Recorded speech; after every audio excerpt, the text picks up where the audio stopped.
अस्सलाम वालेकुम एवरीवन। तो आज मेरे किचन के अंदर बन रही है ये चाइनीज़ टिंडियाँ। दुकानदार ने तो इसका यही नाम लिया। अब मैंने गोश्त खाना बंद कर दिया और अपने बच्चों को भी खिलाना बंद कर दिया। अब मैं खाती हूँ सब्जियाँ और खिलाती हूँ सब्जियाँ।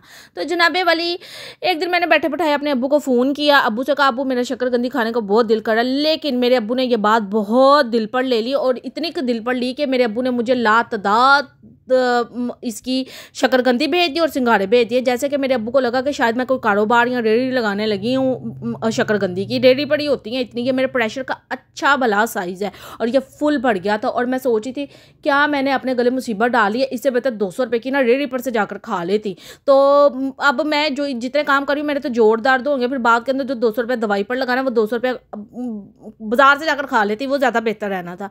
और खाली यही काम नहीं होते ज़िंदगी के अंदर, इन कामों के अलावा भी साथ साथ ज़िंदगी के काम चलते हैं, ठीक है। और वो काम ऐसे होते हैं कि जो कभी भी नहीं ख़त्म होते हैं। औरतों की ज़िंदगी के काम वो एंड तक ही चलते हैं। जैसे ये बर्तन धोने, जैसे कि रोटी बनानी, हांडी ना भी कभी बनाओ, रोटी तो कम से कम रोज़ ही बनानी है। और मेरा एक स्केड्यूल है, मैं जिस दिन हांडी बनाती हूँ उस दिन मैं आटा नहीं गूंथती, और जिस दिन मैं आटा गूंथती हूँ उस दिन मैं हांडी नहीं बनाती, और रोटी मैं रोज़ बनाती हूँ। समझ आई कि नहीं आई? आपने समझ कर करना भी क्या है, आप बस सुना करें और लाइक किया करें वीडियो को। आपकी मर्ज़ी है, कर देंगे तो मेहरबानी है, नहीं करेंगे तो मैं क्या कह सकती हूँ।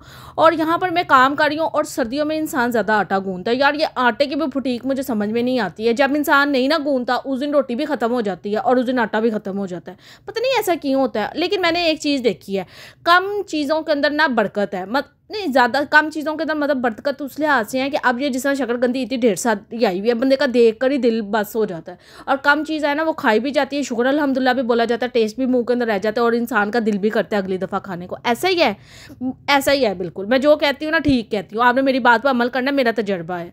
और जनाबे वाले यहाँ पर मैं आटा गूंदने लगी हूँ। अब जाहिर सी बात है आटा गूंदने के लिए मुझे मोबाइल रखना पड़ेगा। देखिए मैं कितनी मेहनत करती हूँ, मेरे पास कोई ट्राईपॉड कोई जगह नहीं होती जिधर मैं मोबाइल सेट कर सकूँ। आप लोगों के लिए इतनी मेहनत करती हूँ तो लेकिन आप लोग असर ही नहीं लेते हैं। तो मैंने अपने सन 2025 के अंदर बात सीखी है कि जिसने भी मुझे कुछ भी कहा है ना, मैंने उसको कहना खस्मा को खाओ, ठीक है ना। आपको भी मैंने यही कहना खस्मा को खाओ, ठीक है। मेरा काम है वीडियो अपलोड करना और अपने काम को जारी रखना, हार्ड वर्किंग करते रहना, बाकी सब खस्मा को खाओ। तो जनाबे वाली यहाँ पर यकीन करें ये सिंघाड़े धोते धोते तो मेरे हाथों में ना सुराख हो गए थे, पानी नीचे से यकीन करें गिर रहा था, क्योंकि मैंने ये फर्स्ट टाइम ही ट्राई किया और फर्स्ट टाइम ही धोए हैं। आप यकीन करें, नहीं तो मैंने कभी भी ऐसा काम नहीं किया, ऐसे काम अम्मियाँ ही करती हैं। तो जनाबे वाली यहाँ पर शक्करकंदी ये देखे बड़े वाले मैंने बॉक्स में डाल ली है। मैंने कहा रोज़ निकालूंगी, इसके ऊपर खट्टी निचोड़ूंगी, मिर्च मसाला डालूंगी, रोज़ ब्लैंकेट के अंदर बैठकर टीवी देखते हुए ना ये मैं खाऊंगी। उसके बाद आ जाती है आटा गूंद लिया था।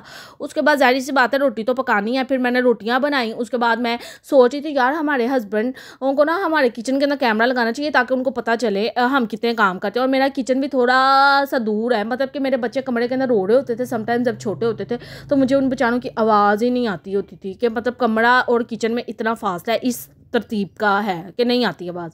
फिर यहाँ पर संघारे रेडी हो गए। फिर मेरे प्रेसिडेंट साहब आए, प्रेसिडेंट को मैंने पूरा उनको बताया कि प्रेसिडेंट साहब आज मैंने ये किया, प्रेसिडेंट साहब आज मैंने वो किया। प्रेसिडेंट साहबों को नुक्स निकालने के अलावा कुछ नहीं आता है, लेकिन मेरे हस्बैंड कम ही निकालते हैं। लेकिन वो कहते हैं इतने क्यों तुम थक जाती हो, तुमने क्यों मंगाया, तुमने रहने देना था। मैंने कहा मैंने आपको ट्राई कराना था, ये देखें। फिर प्रेसिडेंट साहब यहाँ पर नुक्स निकालते हुए पेश आ रहे हैं, लेकिन प्रेसिडेंट साहब ने कहा यहाँ पर प्रेसिडेंट साहब काम कर रहे हैं, देखें। मैं कहती हूँ हस्बैंड अपनी बीवी के साथ अगर बाहमी रजामंदी के साथ चले या ना चले, लेकिन घर के कामों में अगर उनका हाथ बटाएंगे ना तो फिर उनकी ज़िंदगी खुशहाल ही रहेगी। मैं आपको बताऊँ, बदनाम तो यार बदनाम तो होता ही होता है। और सन 2025 के अंदर मैंने एक चीज़ सीख लिया, जिसने भी मुझे कुछ कहना ना मैंने कहना खस्मा को खाओ।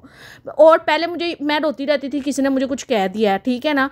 और लेकिन अब मैं सोचती हूँ कि मैं किसी को कुछ ना कह दूँ इस साल। तो बहरहाल ज़िंदगी मैंने अपनी खुद की बदली है। और यहाँ पर हम लड़ रहे थे, मतलब कि आपको लगता है ना कि बहुत इत्तेफाक प्यार है, देखिए मैं लड़ाई भी करती हूँ, मैं लड़ भी रही थी उनसे।